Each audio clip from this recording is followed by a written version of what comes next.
اور جس بات سے لوگ ناراض ہوں اس بات کو ختم کر دیا جاتا ہے.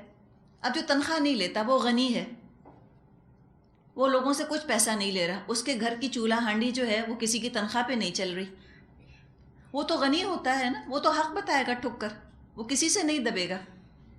تو ضرورت اس بات کی ہے کہ اللہ نے جن لوگوں کو معاشرے میں غنی کیا ہے، دا ہیوز، جو پیسے والے ہیں، وہ دین کا کام کریں، اس لیے کہ وہ لوگوں کی طرف سے غنی ہوتے ہیں، اللہ ان کو کھلا رہا ہوتا ہے، ان کا سورس آف انکم کچھ اور ہوتا ہے، انہیں کوئی کھلا رہا ہوتا ہے، کمائی کا ذریعہ کچھ اور ہوتا ہے، اور دین کی خدمت وہ والنٹری بیسس پہ کر رہے ہوتے ہیں، اختیاری طور پہ انہوں نے اس کو لیا ہوتا ہے اس کام کو.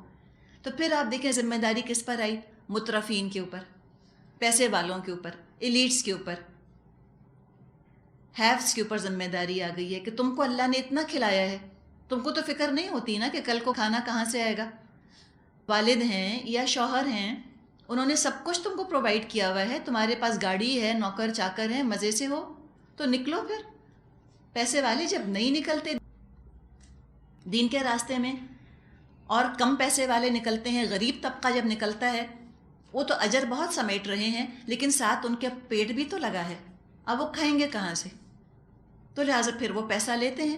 تو دین کی خدمت پر پیسہ لینا کسی نے بھی حرام قرار نہیں دیا، حرام نہیں ہے. ہم اس وقت اعلیٰ درجے کی بات کر رہے ہیں، زیادہ اچھے درجے کی بات کر رہے ہیں. بہرحال بہتر یہ ہے کہ پیسہ نہ لیا جائے، لیکن جب مجبور لوگ ہیو ناٹس دین کا کام کرتے ہیں تو پھر وہ کمائیں کہاں سے؟ تو وہ دین کے کام پر اجرت لینے لگتے ہیں، تو پھر ہم دیکھتے ہیں کہ دین کا مقام گر جاتا ہے. حقیقت ہے کہ جس کام کو جو کر رہا ہوتا ہے کام اسی لیول کا بن جاتا ہے، اسی سے ایسوسیٹ ہو جاتا ہے. مطلب یہ ہے کہ اگر بہت کھاتے پیتے پیسے والے لوگ اگر برائیاں کرتے ہیں، گناہ کرتے ہیں، گناہ لوگوں کی نظروں میں اعلیٰ ہو جاتے ہیں نا، گناہوں کی عزت ہو جاتی ہے، آنر ایسوسیٹ ہو جاتا ہے گناہوں کے ساتھ، معصیت کے ساتھ. گناہ کرنا عین عزت کا سمبل بن جاتا ہے، رسپیکٹیبل ہو جاتے ہیں گناہ، جو کہ ہم اپنے معاشرے میں دیکھ رہے ہیں. اپنے معاشرے کی سطح پر بھی ہم یہ دیکھ رہے ہیں، اور گلوبل لیول پر بھی ہم یہ دیکھ رہے ہیں، عالمی سطح پر بھی ہم دیکھ رہے ہیں. گناہ کے ساتھ عزت اٹیچ ہو گئی ہے. کیوں؟ اس لیے کہ عزت والوں نے گناہوں کو اختیار کر لیا ہے. اس لیے اللہ سخت پکڑے گا ان کو. تم نے کیوں گناہوں کو عزت دی؟ تم کو کیا میں نے عزت اس لیے دی تھی کہ تم گناہوں کو سر پر بٹھا لو، تم شیطان کی ٹیم میں بیٹھ جاؤ؟ دوسری طرف جب عزت والے نیکیوں کو اپنا لیتے ہیں تو نیکی عزت والی ہو جاتی ہے، لوگ نیکی کی عزت کرنے لگتے ہیں. تو عزت والوں کو چاہیے نیکیوں کی عزت کریں، نیکیوں کو اپنائیں. جب عزت والے پیسے والے نیکیاں اختیار کریں گے، نیکی معاشرے میں پسندیدہ ہو جائے گی، نیکی معاشرے میں قابل قبول ہو جائے گی، ایکسیپٹیبل ہو جائے گی. اسی لیے سخت ترین حساب اللہ کے ہاں مترفین کا ہے، پیسے والوں کا. بار بار ہم یہ لفظ پڑھتے ہیں قرآن میں، مترفین، پیسے والے، خوشحال لوگ. تو جن کو اللہ نے سٹیٹس دیا ہے، کوئی مقام دیا ہے، کوئی عزت دی ہے، ان کو تو بہت زیادہ دین کے اوپر جمنے کی، ثابت قدم ہونے کی ضرورت ہے، دین کا کام کرنے کی ضرورت ہے. اس لیے کہ حساب ان کا ہوگا سخت. دیا جو اتنا ہے اللہ نے، اسکاٹ فری تھوڑی چھوڑے گا اللہ، پوچھے گا. اور ایسے ہی لوگ ہیں جو کہ پھر غنی ہو کر اور لوگوں سے بے نیاز ہو کر دین کا کام کر سکتے ہیں. فرمایا کہ اللہ بہترین رازق ہے. اور سچی بات یہ ہے کہ دین کا کام کرنے والے کبھی بھوکے مرتے بھی نہیں. حقیقت ہے، بڑی خوبصورت کہیں بات لکھی بھی ملی ہے کہ اگر جو دین کا کام کرنے والے لوگ ہیں، اگر ان میں سے کبھی کوئی مرا تو بعض دفعہ زیادہ کھانے کی وجہ سے مرے. اس طرح سے اماموں میں سے کسی کا ذکر آتا ہے، امام شافعی کا یاد نہیں آ رہا اس وقت، کہ وہ گئے کوئی حدیث تلاش کر رہے تھے، سامنے بہت سارے کھجور رکھے تھے. اب وہ حدیث تلاش کرتے رہے اپنی لائبریری کے اندر، اور بے خیالی میں کھجوریں کھاتے گئے، کھجوریں کھاتے گئے. تو زیادہ کھجوریں کھانے سے ان کی موت واقع ہو گئی. خیال نہ آیا نا، ایک کھائی، دو کھائی، گھنٹوں گزر گئے، وہ تلاش کرتے رہے، کھاتے رہے. تو اس کو انہوں نے دلیل بنایا ہے کہ اللہ کا کام کرنے والے کبھی بھوکے نہیں مرے. اگر کسی کا انتقال کبھی ہوا تو ہو سکتا ہے زیادہ کھانے کی وجہ سے ہوا ہو، کم کھانے کی وجہ سے نہیں ہوا. اللہ فرماتا ہے وَهُوَ خَيْرُ الرَّازِقِينَ، بہترین رازق اللہ ہے. تم نکلو تو اللہ کی راہ میں، تمہارے سارے کام وہ بنائے گا. تم لوگوں کی طرف سے بے نیاز ہو جاؤ، لوگوں کے آگے ہاتھ مت پھیلانا، توقعات مت لگانا، اور سیدھے راستے کی طرف ان کو بلاتے رہو. وَإِنَّ الَّذِينَ لَا يُؤْمِنُونَ بِالْآخِرَةِ عَنِ الصِّرَاطِ لَنَاكِبُونَ، مگر جو لوگ آخرت کو نہیں مانتے وہ راہ راست سے ہٹ کر چلنا چاہتے ہیں۔ نقبہ نون کاف با مطلب ہوتا ہے نفرت کے ساتھ مڑ جانا۔ جب ان کو آخرت پر یقین نہیں تو ان کو صراط مستقیم سے کیا دلچسپی ہوگی؟ کوئی انجام ہی نہیں ہے ان کی نظر میں، تو کسی انجام کو ہدف بنا کر تو وہ کام نہیں کر رہے، وہ تو دنیا کو دنیا کی خاطر سمیٹ رہے ہیں، تو ان کو کوئی دلچسپی نہ ہوگی اللہ کے کلام سے۔ وَلَوْ رَحِمْنَاهُمْ وَكَشَفْنَا مَا بِهِمْ مِنْ ضُرٍّ لَلَجُّوا فِي طُغْيَانِهِمْ يَعْمَهُونَ وَلَقَدْ أَخَذْنَاهُمْ بِالْعَذَابِ فَمَا اسْتَكَانُوا لِرَبِّهِمْ وَمَا يَتَضَرَّعُونَ حَتَّى إِذَا فَتَحْنَا عَلَيْهِمْ بَابًا ذَا عَذَابٍ شَدِيدٍ إِذَا هُمْ فِيهِ مُبْلِسُونَ، اگر ہم ان پر رحم کریں اور وہ تکلیف جس میں یہ آج کل مبتلا ہیں دور کر دیں تو یہ اپنی سرکشی میں بالکل ہی بہک جائیں گے۔ ان کا حال تو یہ ہے کہ ہم نے انہیں تکلیف میں مبتلا کیا، پھر بھی یہ اپنے رب کے آگے نہ جھکے اور نہ عاجزی اختیار کرتے ہیں۔ البتہ جب نوبت یہاں تک پہنچ جائے گی کہ ہم ان پر سخت عذاب کا دروازہ کھول دیں گے تو یکایک تم دیکھو گے کہ اس حالت میں یہ ہر خیر سے مایوس ہیں۔ للجو، لجو مادہ اس کا لام جیم جیم ہے۔ لجا یا لجو کا مطلب ہوتا ہے بحث میں چمٹ جانا، باز نہ آنا۔ بعض لوگ ہوتے ہیں نا کہ وہ جان کو آ جاتے ہیں بحث کرنے میں، آپ کتنا دامن چھڑانا چاہیں وہ آپ کا پیچھا کرتے رہتے ہیں، بار بار آپ کو کسی آرگیومنٹ کے اندر انگیج کرنے کی کوشش کرتے ہیں۔ اور یہ بحث مباحثہ نبی اکرم صلی اللہ علیہ وسلم کو انتہائی ناپسند تھا۔ قیل و قال، جس مجلس میں بہت قیل و قال ہونے لگتی تھی، کسی نے یہ کہا پھر جواب میں یہ کہا، پھر بحثیں اور آرگیومنٹس، آپ وہاں سے اٹھ جایا کرتے تھے۔ اور حقیقت ہے کہ بہت بحث کرنا بھی دراصل لغو کے اندر آ جاتا ہے، وقت کا ضیاع ہے، کچھ حاصل نہیں ہوتا بحثوں سے۔ تو یہ جو ہیں یہ بس اپنی بحثوں میں الجھے ہوئے ہیں، اور ان کی بحثیں جو ہیں ان کو مزید طغیانی میں اور سرکشی میں بڑھا رہی ہیں، آگے کوئی فائدہ نہیں ہو رہا۔ یہ سلجھنے کے لیے بحث نہیں کر رہے، الجھنے کے لیے بحثیں کرتے ہیں اور معاملہ الجھا دیتے ہیں۔ اب یہاں پر ایک عذاب کا بھی ذکر کیا جا رہا ہے۔ مفسرین کا خیال ہے کہ یہاں پر اشارہ کیا جا رہا ہے اس قحط کی طرف جو کہ نبی اکرم صلی اللہ علیہ وسلم کے بد دعا کی وجہ سے مکے والوں پر مسلط ہوا تھا۔ سورہ دخان میں بھی اس کا آگے ذکر آئے گا۔ اہل مکہ کو 2 دفعہ قحط کا سامنا کرنا پڑا تھا، ایک ہجرت سے پہلے اور دوسرا ہجرت کے بعد۔ یہ پہلے قحط کی طرف اشارہ ہے، جب قریش نے نبی اکرم صلی اللہ علیہ وسلم کی دعوت قبول کرنے سے مسلسل انکار کیا، بلکہ الٹا مسلمانوں پر ظلم اور ستم شروع کر دیا، تو نبی اکرم صلی اللہ علیہ وسلم نے دعا کی تھی، اللہم اعنی علیہم بسبع کسبع یوسف، اے اللہ ان کے مقابلے میں میری مدد فرما، یوسف کے 7 سالہ قحط جیسے 7 سالوں سے میری مدد فرما۔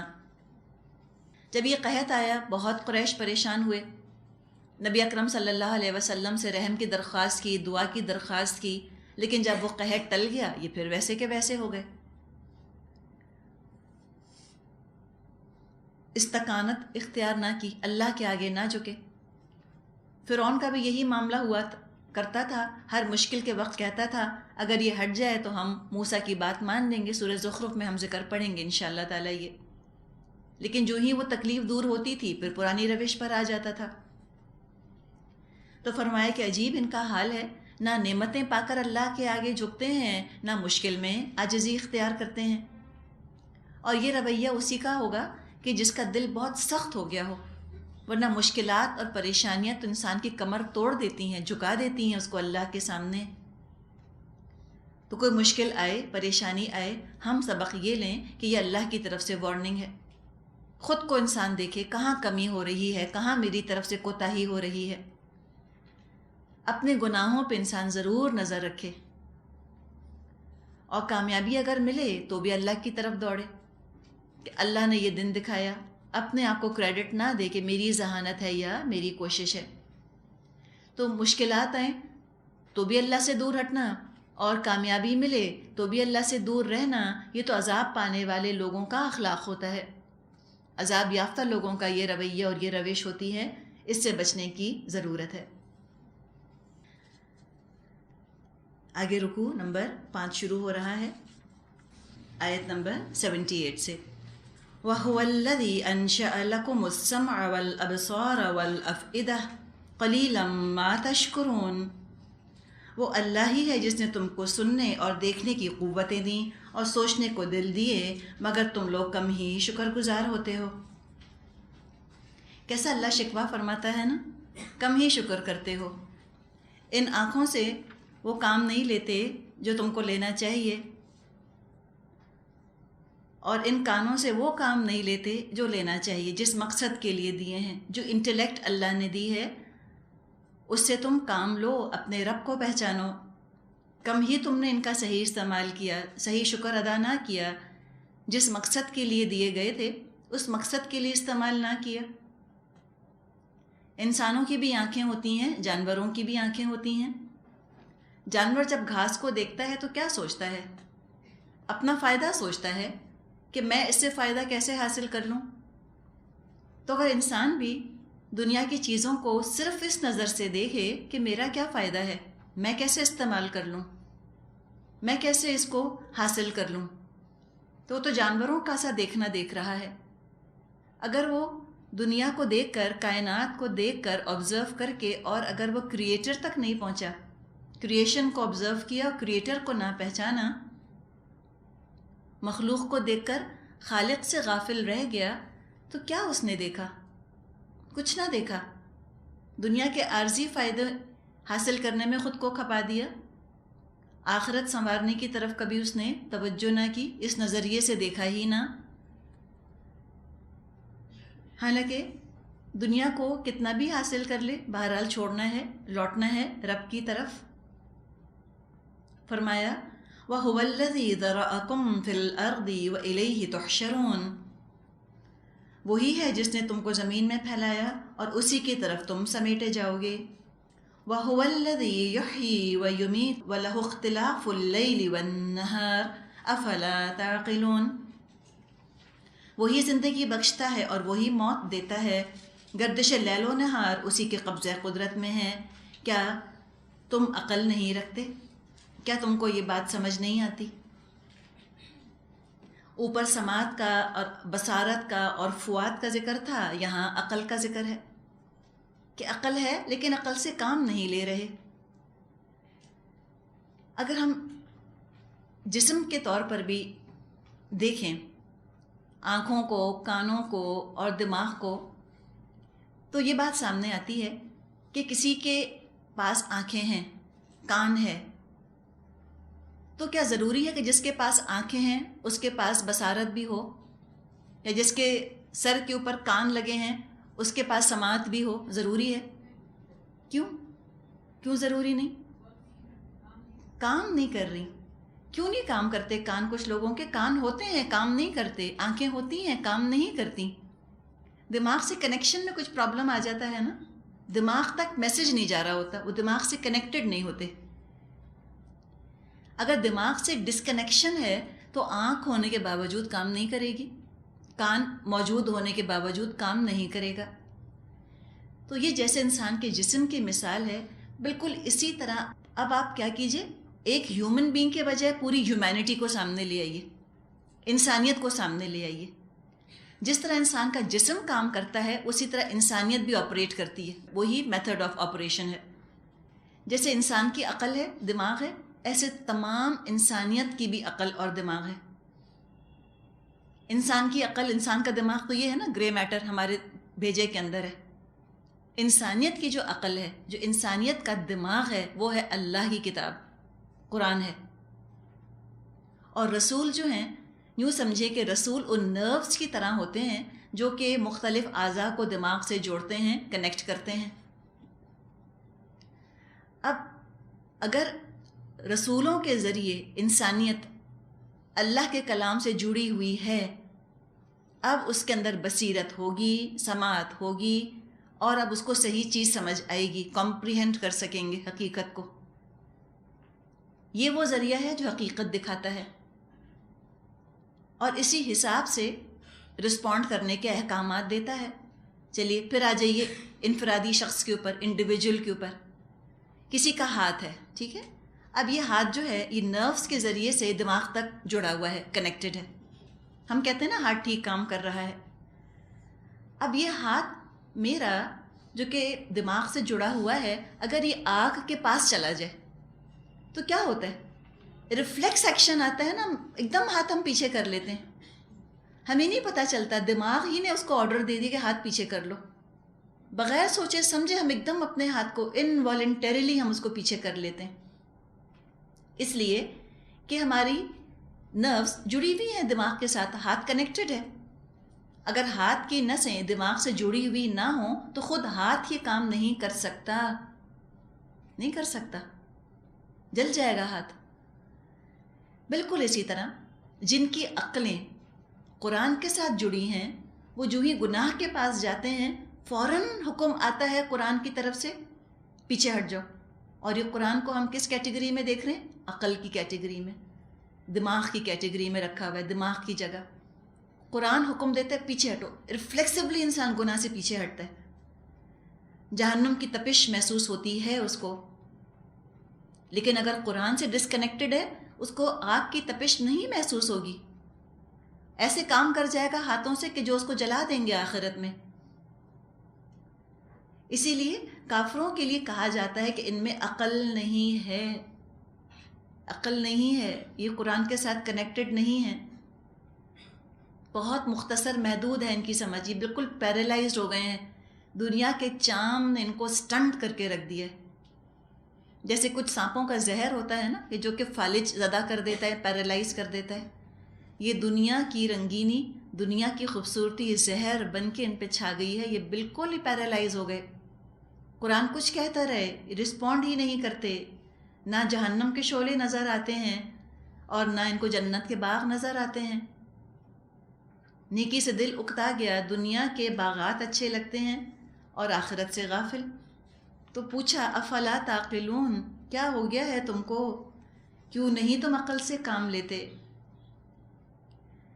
تو اصل عقل والا تو وہی ہے کہ جو قرآن کے ساتھ اٹیچ ہو۔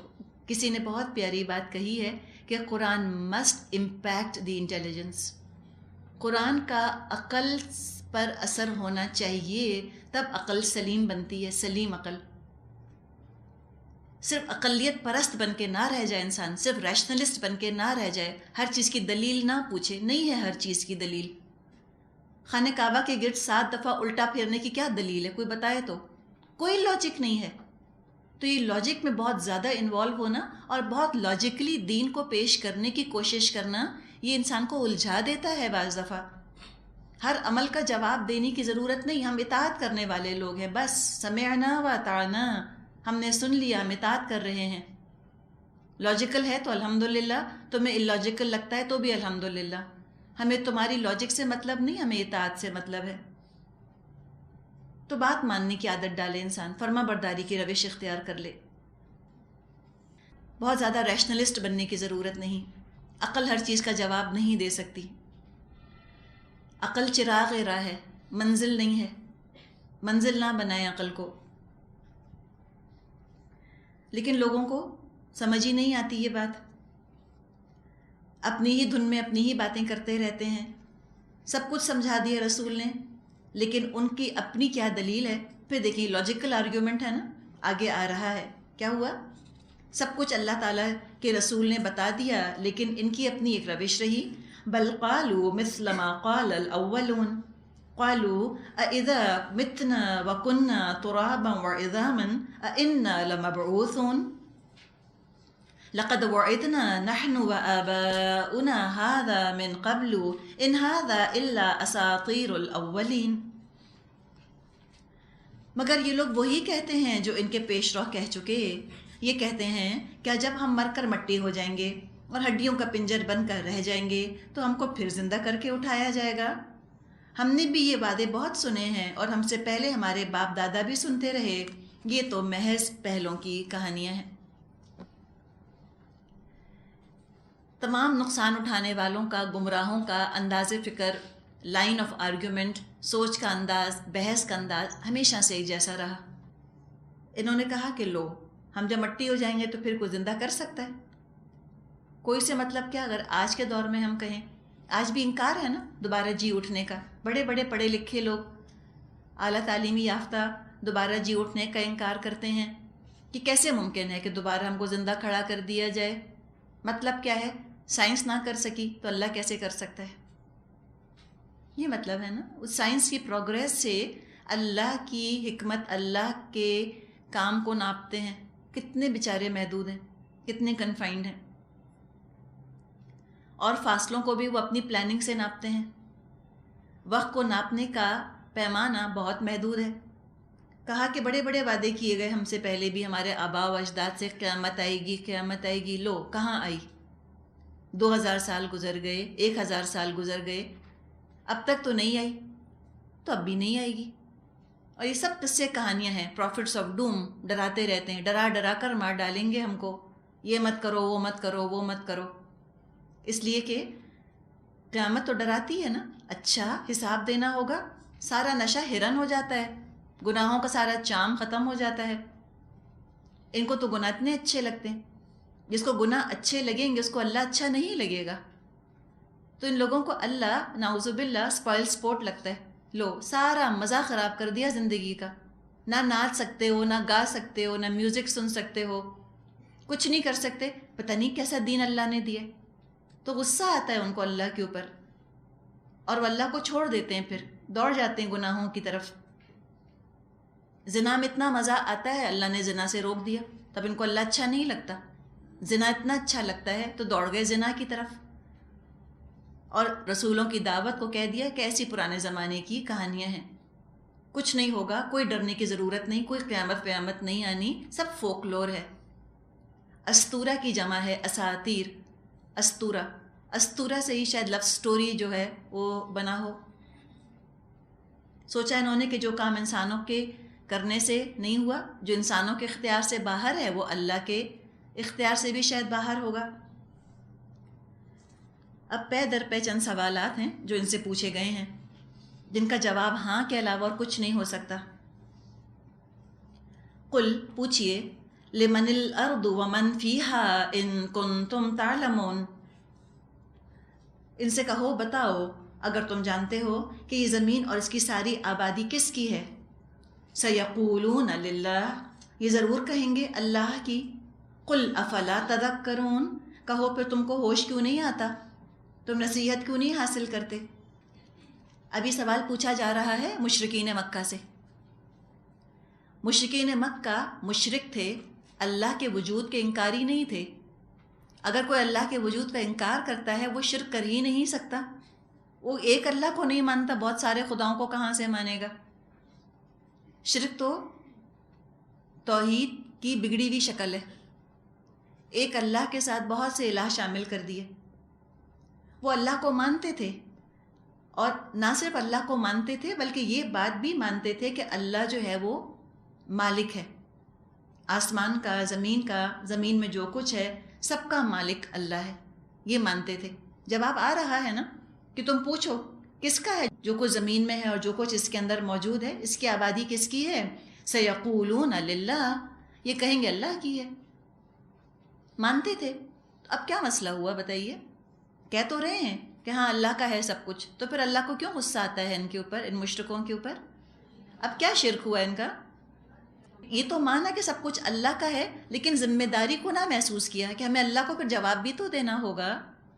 اگر اللہ مالک ہے، جو جس چیز کا مالک ہوتا ہے وہ اس کے بارے میں پوچھتا ہے کہ بتاؤ تم نے کیا کیا، تو اللہ کو مالک بھی انہوں نے مانا، اونر گاڈ بھی مانا، لیکن اللہ کو حساب لینے والا نہ مانا۔ یہ پرابلم تھا ان کا، جس نے ان کے عمل میں خرابی پیدا کر دی اور شرک میں ان کو مبتلا کر دیا اور ان کو دنیا کا غلام بنا دیا۔ تذکرون، کیوں نہیں نصیحت حاصل کرتے؟ تم ایک چیز کے مالک ہوتے ہو، تم ضرور سوال پوچھتے ہو اس کے بارے میں۔ اللہ نے پوری زمین بنائی تو اللہ اس کا مالک ہے، تم سے حساب نہ لے گا؟ کیوں نہیں تم نصیحت حاصل کرتے؟ قل من رب السماوات السبع ورب العرش العظیم، ان سے پوچھو ساتوں آسمانوں اور عرش عظیم کا مالک کون ہے؟ سیقولون للہ، یہ کہیں گے عنقریب اللہ۔ قل افلا تتقون، کہو پھر تم تقوی اختیار نہیں کرتے؟ کیوں نہیں تم تقوی اختیار کرتے؟ جب اللہ کا سب کچھ ہے تو اللہ سے ڈرو، اتنا طاقتور ہے، ایک معمولی سا بادشاہ تخت پر بیٹھا ہوتا ہے، اس کی طاقت سے تم اتنا ڈرتے ہو، اس کے اختیار کا تم کو اتنا خوف ہوتا ہے، اس سے اتنی امیدیں تم لگاتے ہو کہ یہ ہم کو بہت کچھ دے دے گا یہ بادشاہ، یا ناراض اگر ہو گیا تو یہ ہم کو نقصان پہنچائے گا، اور تم رب العرش العظیم سے نہیں ڈرتے؟ رب ہے عرش کا، اتنا بڑا بادشاہ، سب سے بڑا بادشاہ، الملک، اس کی پکڑ کا ڈر نہیں؟ دنیا میں کسی معمولی بادشاہ کی نافرمانی کرو تو ڈرو سزا سے، اور تم اللہ کی نافرمانی کرتے پھرو تم کو ڈر نہ لگے، ایسے تم باغی ہو گئے ہو۔ کوئی بادشاہ اپنے حامیوں کے ساتھ اور اپنے باغیوں کے ساتھ ایک جیسا معاملہ نہیں کرتا، تو اللہ بھی نہیں کرے گا، اللہ تو باغیوں کو سزا دے گا۔ تمہیں اللہ کی نافرمانی کرتے ہوئے ڈر کیوں نہیں لگتا؟ افلا تتقون، کیوں نہیں تقوی تم اختیار کرتے؟ قل، کہیے، من بیدہ ملکوت کل شیء وہو یجیر ولا یجار علیہ ان کنتم تعلمون، ان سے کہو بتاؤ اگر تم جانتے ہو کہ ہر چیز پر اقتدار کس کا ہے، اور کون ہے جو پناہ دیتا ہے اور اس کے مقابلے میں کوئی پناہ نہیں دے سکتا۔ سیقولون للہ، یہ ضرور کہیں گے کہ اللہ ہی ہے۔ قل فأنا تسحرون، کہو پھر کہاں سے تم دھوکہ کھاتے ہو؟ جب جانتے ہو کہ اللہ کے مقابلے میں کہیں پناہ نہیں، کوئی اسائلم نہیں، تو اللہ کی طرف دوڑتے کیوں نہیں؟ سب ماننے کے باوجود اللہ کی تم بات نہیں مانتے، اللہ کو مانتے ہو اور اللہ کی بات نہیں مانتے، تو کیا فائدہ ہوا ایسے اللہ کو ماننے کا؟ آج بھی جو کفر کے مختلف شیڈز دنیا میں موجود ہیں، ان میں یہ سارے شیڈز ہیں۔ ہم یہ سمجھتے ہیں کفر ہے اللہ کا چٹا انکار، کورا انکار، اللہ ہے ہی نہیں۔ پھر ہم جب جاتے ہیں کافر ممالک میں اور وہاں ہم کہتے ہیں کہ دیکھو یہ اللہ کو مانتے تو ہیں، کہتے تو ہیں of course in God we trust, ہمیں اللہ پر بھروسہ ہے، تو جب یہ اللہ کو مان رہے ہیں تو پھر یہ کافر کیسے ہو گئے؟ اسی طرح وہ کافر ہو گئے جیسے یہ مشرکین مکہ کافر تھے، اللہ کو مانتے تھے، اللہ کی بات نہیں مانتے تھے، تو کافر ہی تو ہوں گے۔ قرآن کی دعوت کی جو بیس ہے اس کا آغاز اس بات سے نہیں ہوتا کہ تم اللہ کو مانو، اس کا آغاز اس بات سے، اس انڈرسٹینڈنگ پر ہوتا ہے کہ ہاں تم اللہ کو مانتے تو ہو ہی، اللہ کی بات مانو۔ یہ ہے قرآن کی دعوت۔ قرآن اللہ کے وجود کو منوانے یا ثابت کرنے نہیں آیا، قرآن اللہ کی بات منوانے کے لیے، اس کا فائدہ ثابت کرنے کے لیے آیا ہے۔ یہ ہے فرق۔ تو کافر وہ جو اللہ کو مانے اور اللہ کی بات نہ مانے، وہ ہے کافر، نام چاہے مسلمانوں والا ہو چاہے کوئی اور ہو۔ بل اتیناہم بالحق وانہم لکاذبون، یہ امر حق ہے جو ہم ان کے سامنے لے آئے ہیں، اور کوئی شک نہیں کہ یہ لوگ جھوٹے ہیں، حق کو جھٹلا رہے ہیں حالانکہ جھوٹے خود ہیں۔ حق اور باطل کی انہوں نے پہچان ہی کھو دی، عروۃ الوثقیٰ کو چھوڑ کر تنکوں کو اور جھاگ کو سہارا بنا کر بیٹھے ہیں، اللہ کو چھوڑ کر پتہ نہیں کس کو سپر پاور سمجھتے ہیں، پتہ نہیں جادو ہو گیا ان کے اوپر، کیا ہو گیا ان کو۔ حق کو انہوں نے جھٹلا دیا، تو حق کو جھٹلا کر حق تو جھوٹا نہیں ہو گیا، یہ خود جھوٹے ہو گئے۔ مَتَّخَذَ اللَّهُ مِن وَلَدٍ وَمَا كَانَ مَعَهُ مِنْ إِلَٰهٍ إِذًا لَّذَهَبَ كُلُّ إِلَٰهٍ بِمَا خَلَقَ وَلَعَلَا بَعْضُهُمْ عَلَىٰ بَعْضٍ سُبْحَانَ اللَّهِ عَمَّا يَصِفُونَ عَالِمِ الْغَيْبِ وَالشَّهَادَةِ فَتَعَالَىٰ عَمَّا يُشْرِكُونَ، اللہ نے کسی کو اپنی اولاد نہیں بنایا اور کوئی دوسرا خدا اس کے ساتھ نہیں، اگر ایسا ہوتا تو ہر خدا اپنی خلق کو لے کر الگ ہو جاتا اور پھر وہ ایک دوسرے پر چڑھ دوڑتے۔ پاک ہے اللہ ان باتوں سے جو یہ لوگ بناتے ہیں، کھلے اور چھپے کا جاننے والا، وہ بالا تر ہے اس شرک سے جو یہ لوگ تجویز کر رہے ہیں۔ ایک اور گمراہی کا ذکر ہے، اللہ کے ساتھ کچھ شفاء کو شامل کر دینا یا اللہ کی اولاد بنا دینا۔ اس دھوکے میں یہ مبتلا ہیں کہ بالفرض اگر اللہ نے ان کے کرتوتوں سے ناراض ہو کر ان کو پکڑنا بھی چاہا تو اپنی چالاکی سے انہوں نے کیا کیا، ایک کنٹینجنسی پلان بنا کے رکھ لیا، سیفٹی نیٹ، حفاظتی انتظام کر بیٹھے ہیں۔ انہوں نے کہا کہ دیکھو کیا ہے بات یہ ہے کہ اللہ کا ہے ایک بیٹا، وہ ہماری سفارش کرے گا، ہمیں اللہ کے عذاب سے بچا لے گا۔ اب جو ہی انسان اپنے لیے کوئی شفاعتی یا سفارشی بناتا ہے، جو ہی انسان یہ سوچتا ہے کہ کسی ایک انسان کا کام ہے کہ وہ اللہ کو میری طرف سے راضی کر دے، اس کا کام اللہ کو راضی کرنا، میرا کام اس کو خدا سمجھنا، میرا کام اس کو اللہ کے ہاں سفارشی سمجھنا، جو ہی یہ ذہنیت پیدا ہوتی ہے فوراً انسان عمل سے ڈسکنیکٹ ہو جاتا ہے۔ اسے کوئی مطلب نہیں نیک اعمال سے، اس لیے کہ اس کا کام ہی نہیں اللہ کو راضی کرنا، اس کا تو کام ہے فلاں شخص کو پوجنا، اس کی تعریف کرنا، اس پر ایمان لانا۔ اب اس شخص کا کام ہے آگے وہ اللہ کو راضی کرے۔ تو عیسائیوں نے کہہ دیا کہ عیسیٰ علیہ السلام تو ہمارے گناہوں کی صلیب لے کر سولی چڑھ گئے، اللہ نے اپنے بیٹے کو دنیا میں بھیجا اور اللہ تعالیٰ نے اپنے بیٹے کو سولی چڑھوایا تاکہ سارے انسان جو ہیں وہ گناہوں سے پاک ہو جائیں۔ لہٰذا اب جو جنت میں جانا چاہتا ہے بس وہ اتنا کرے، عیسیٰ علیہ السلام کو اللہ کا بیٹا مان لے، اس کی سیلویشن ہو جائے گی۔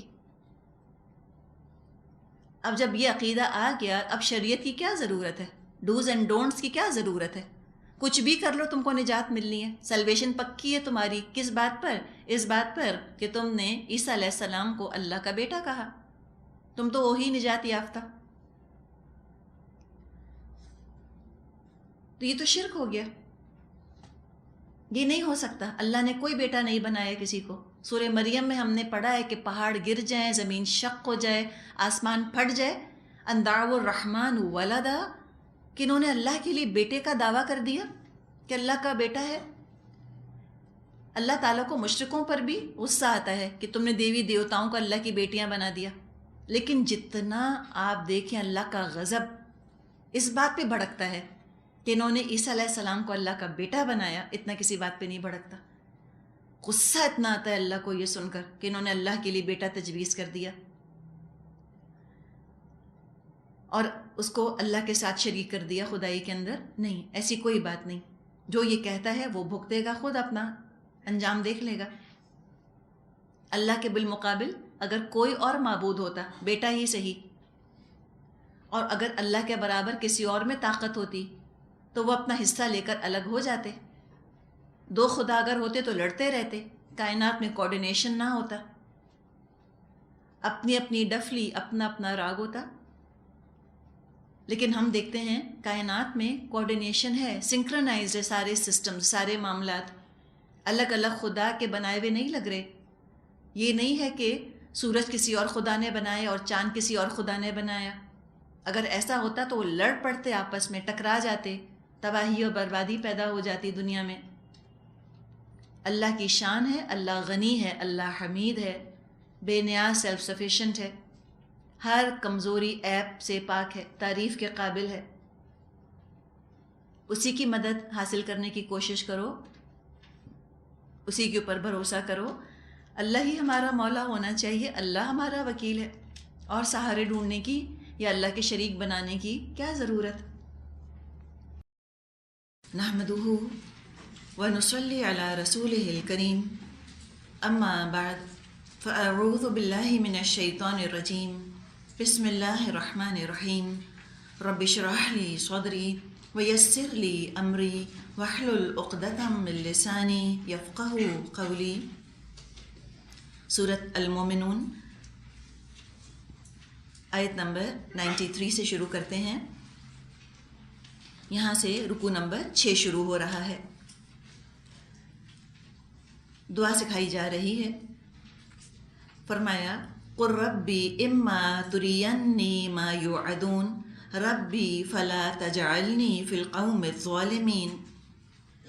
اے محمد صلی اللہ علیہ وسلم دعا کیجئے پروردگار، جس عذاب کی ان کو دھمکی دی جا رہی ہے وہ اگر میری موجودگی میں تو لائے تو اے میرے رب مجھے ان ظالم لوگوں میں شمار نہ کر۔ وَإِنَّا عَلَىٰ أَن نُّرِيَكَ مَا نَعِدُهُمْ لَقَادِرُونَ، اور حقیقت یہ ہے کہ ہم تمہاری آنکھوں کے سامنے ہی وہ چیز لے آنے کی پوری قدرت رکھتے ہیں جس کی دھمکی ہم ان کو دے رہے ہیں۔ عذاب سے بچنے کی دعا مانگنے کی تلقین کی جا رہی ہے، دعا سکھائی جا رہی ہے۔ دراصل قرآن کی بہت سی آیتوں میں مشرکوں اور کافروں سے عذاب کا وعدہ کیا گیا ہے۔ یہ عذاب دنیا میں بھی آ سکتا ہے اور آخرت کے لیے بھی اللہ تعالیٰ اس کو مؤخر کر سکتا ہے۔ تو اگر کوئی عذاب کی قسط ان مشرکوں، ان کافروں کو دنیا میں ملے تو نبی اکرم صلی اللہ علیہ وسلم کے ذریعے سے ہم کو دعا سکھائی جا رہی ہے کہ تم اپنے لیے مانگو کہ اللہ مجھ کو ان ہلاک شدہ لوگوں میں شامل نہ فرما۔ جہاں تک دعاؤں کا تعلق ہے، بہت سی دعائیں تو ہم خود اپنے لیے مانگ لیتے ہیں، جن چیزوں کا ہم کو احساس ہوتا ہے، جن چیزوں کا ہمیں تجربہ مشاہدہ ہوتا ہے، ان کا فائدہ، ان کا نقصان ہمارے سامنے ظاہر ہوتا ہے، مینیفسٹ ہوتا ہے، ان کی دعا ہم اپنے لیے مانگ لیتے ہیں۔ لیکن جو چیز خود کبھی دیکھی ہی نہ ہو انسان نے، اس کے لیے کیا دعا مانگے؟ جس چیز کا کبھی مشاہدہ نہ کیا ہو، کبھی تجربہ نہ کیا ہو، اس کے لیے وہ دعا بھی مانگے تو دعا کیسے مانگے؟ خیال بھی نہ آئے کہ اس چیز کے لیے بھی ہم کو دعا مانگنی چاہیے۔ تو یہ اللہ کی رحمت ہے کہ بندوں کی نہ صرف دعائیں قبول کرتا ہے بلکہ یہ بھی سکھاتا ہے کہ کیا مانگو۔ اللہ کا عذاب جنہوں نے چکھا وہ اس کا حال بیان کرنے کے لیے پھر زندہ نہ بچے۔ اللہ کا عذاب ایسا نہیں ہوتا کہ بعد میں لوگ اس کی کہانی سنائیں یا لوگوں کو بتائیں۔ اللہ کا عذاب جب آتا ہے وہ تو پیس کے رکھ دیتا ہے، لوگوں کو تہس نہس کر دیتا ہے۔ نسیم منسیہ کأن لم یغنوا فیہا، ایسے ہو جاتے ہیں جیسے کبھی بسے ہی نہیں ان جگہوں میں، ان گھروں میں۔ تو ہم سے کہا گیا کہ تم دعا کرو کہ اللہ مجھ کو اس عذاب سے بچا لے۔ جو گناہ گار ہوتے ہیں وہ تو تباہ اور ہلاک ہوتے ہی ہیں۔ بعض دفعہ ایسا بھی ہوتا ہے کہ جب اللہ کا عذاب دنیا میں آتا ہے قوموں کے اوپر تو وہ صرف ظالموں تک محدود نہیں رہتا بلکہ نیک لوگ بھی اس کی لپیٹ میں آ جاتے ہیں۔ جیسے ہم اپنی اردو کہاوت میں کہتے ہیں کہ گیہوں کے ساتھ گھن بھی پستا ہے۔ اگر گناہ گاروں کی بستی ہے، اس میں چند نیک لوگ ہیں، اگر کوئی عمومی عذاب آئے گا تو گناہ گار اور نیک سبھی ہلاک ہوں گے۔ کسی نے پوچھا نبی اکرم صلی اللہ علیہ وسلم سے کہ پھر قیامت کے دن ان کا کیا معاملہ ہوگا؟ آپ نے فرمایا پھر اپنی اپنی نیتوں اور اپنے اپنے اعمال پر اٹھائے جائیں گے، یعنی دنیا میں تو ہلاک ہوں گے لیکن آخرت کے عذاب سے، آخرت کی سزا سے وہ بچیں گے۔ اللہ تعالیٰ نے یہ بات بیان فرمائی ہے سورۃ الانفال میں کہ اتقوا فتنة لا تصیبن الذین ظلموا منکم خاصۃ، ڈرو اس عذاب سے جو صرف تم میں سے ظالموں کے لیے خاص نہ ہوگا۔ جو ظلم نہیں کر رہے ہو سکتا ہے وہ بھی لپیٹ میں آ جائیں، تو اس سے پناہ مانگنی چاہیے۔ اب اس کی وجہ کیا ہے؟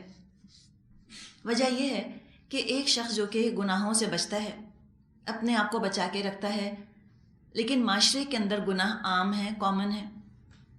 اب کوئی بھی انسان اپنے گھر کے اندر قید ہو کے تو نہیں رہ سکتا، اس کا انہی لوگوں کے اندر ظاہر ہے ملنا جلنا ہوگا، رشتہ داریاں ہوں گی، تعلقات ہوں گے، کاروبار ہوگا، ضرورت کے لیے نکلنا ہوگا۔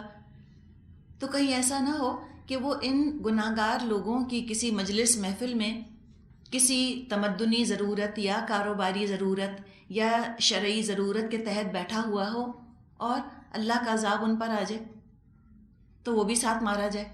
ممکن ہے نا، عین ممکن ہے، ایسے ہو سکتا ہے۔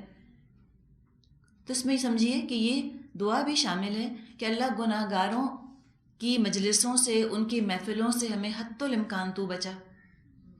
اللہ جہاں تیری کھلم کھلا معصیت ہو رہی ہو، اللہ وہاں میں نہ موجود ہوں۔ اپنے قریبی خاندان کے اندر ہو سکتا ہے کوئی ایسا موقع آ جائے کہ سارا خاندان جو ہے وہ گناہ کے نشے میں مدہوش ہو جائے، اس لیے کہ شیطان تو سر چڑھ کے ناچتا ہے نا، سر چڑھ کے ناچتا ہے، حقیقت ہے۔ قریب ترین رشتہ دار ہیں، اپنے سگے، اپنے پیارے، نہیں بات سنتے، لاکھ منع کر دیا ان کو، نہیں سن کر دیتے، تو انسان خود کیا کرے؟ خود الگ ہو جائے، نہ شامل ہو اس کے اندر۔ یہی جہاد ہے ہمارا،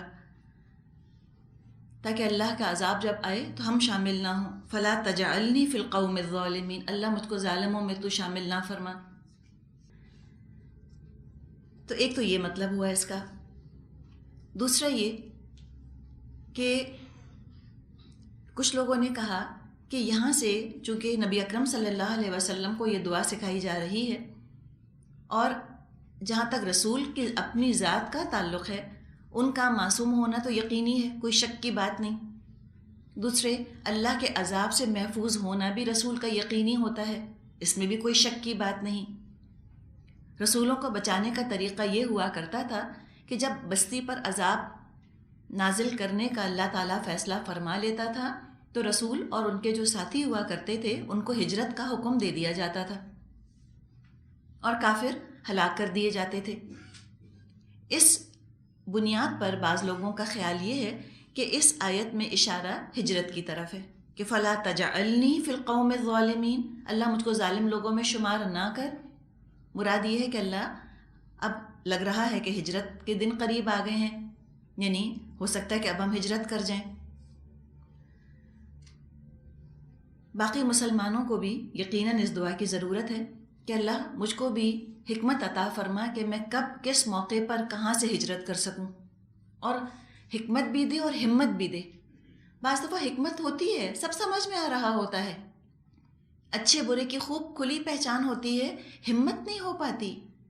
کیوں؟ اس لیے کہ مال اور اولاد فتنہ ہے نا، مال اور اولاد اتنا بڑا فتنہ ہے، اور ازواج، حقیقت ہے مال، اولاد اور ازواج، یہ تین چیزیں ایسی انسان کی پیروں میں بیڑیاں بن کر ایسی لپٹ جاتی ہیں انسان کو کہ سب کچھ، سارا علم، ساری حکمت، سب کچھ اپنے پاس ہونے کے باوجود ہمت نہیں پڑتی کہ انسان اپنے آپ کو جدا کر لے ان سے اور اللہ کی خاطر وہ ہجرت کر جائے، الگ ہو جائے۔ تو ہمیں بھی ہجرت کرنی پڑے گی، اللہ سے ہمت مانگیں کہ اللہ مجھ کو ہمت دے کہ میں ان موقعوں پہ سے دور ہٹ جاؤں، گناہ میں ملوث نہ ہوں ان موقعوں کی وجہ سے۔ اور یہ بھی دعا ہمیں کرنی چاہیے کہ اللہ کہیں میرے اعمال تباہ ہونے والی قوموں جیسے نہ ہو جائیں، اس لیے کہ ایک جیسے اعمال والوں کا انجام ایک جیسا ہی ہوگا، سب ایک راستے پر چلیں گے تو ایک ہی جگہ پہنچیں گے۔ اللہ تو اعمال دیکھے گا، اللہ علم کی پوٹلیاں نہیں دیکھے گا کہ تم نے 5 سال کے کورسز کیے تھے یا 10 سال کے تم نے کورسز کیے تھے، سب پڑھ پڑھا کے تم نے کیا کیا، آخر میں تم نے کیا کیا، یہ ہے جو کہ دیکھا جائے گا۔ ایک بہت برا سا لفظ ہے لیکن سمجھانے کے لیے آپ کے سامنے اس وقت رکھنے کا دل چاہ رہا ہے۔ ہم بعض دفعہ کہتے ہیں نا کہ جھک ماری پڑھ لکھ کر، کہتے ہیں نا، تو یہی بات ہے کہ اتنا تم نے پڑھ لیا، تمہیں دین کا مزاج سمجھ آ گیا، احکامات تمہیں سمجھ آ گئے، اس کے باوجود کیا تم نے پڑھ لکھا، تم نے جھک ماری، پھر تم نے وہی سارے کام شروع کر دی جس سے اللہ نے روکا تھا، انہی مجلسوں میں، انہی محفلوں میں جا کر بیٹھ گئے، تم نے کوئی امر بالمعروف نہ کیا، کوئی نہی عن المنکر تم نے نہ کیا، آواز ہی بلند نہیں کرتے، خاموشی کے ساتھ سر جھکا کر شامل ہو جاتے ہو ان چیزوں کے اندر۔ تو نہیں، یہ نہیں ہونا چاہیے۔ جو یہ کرتا رہے گا، ہوگا یہ کہ اس کے اعمال انہی لوگوں جیسے ہو جائیں گے کہ جن کے ساتھ اس نے اٹھنا بیٹھنا رکھا اور عمل بالمعروف نہی عن المنکر نہ کیا۔ کافر میں، مسلم میں نام کے سوا ہو سکتا ہے کوئی فرق باقی نہ رہے، تو اللہ کوئی لیبل سے دھوکہ تو نہیں کھاتا۔ اللہ نہ کسی کے نمبر دیکھتا ہے، نہ ڈگریاں دیکھتا ہے، اللہ تو تقویٰ دیکھتا ہے، تقویٰ کتنا ہے۔ آگے فرمایا آیت 96، ادفع باللتی ہی احسن السیئۃ نحن اعلم بما یصفون، اے محمد صلی اللہ علیہ وسلم برائی کو اس طریقے سے دفع کرو جو بہترین ہو، جو کچھ باتیں وہ تم پر بناتے ہیں وہ ہم کو خوب معلوم ہے. اس آیت پہ تھوڑی سی بات تو آگے کرتے ہیں، لیکن پچھلے مضمون کے ساتھ اگر اس کو جوڑیں کہ ادفع باللتی ہی احسن السیئہ،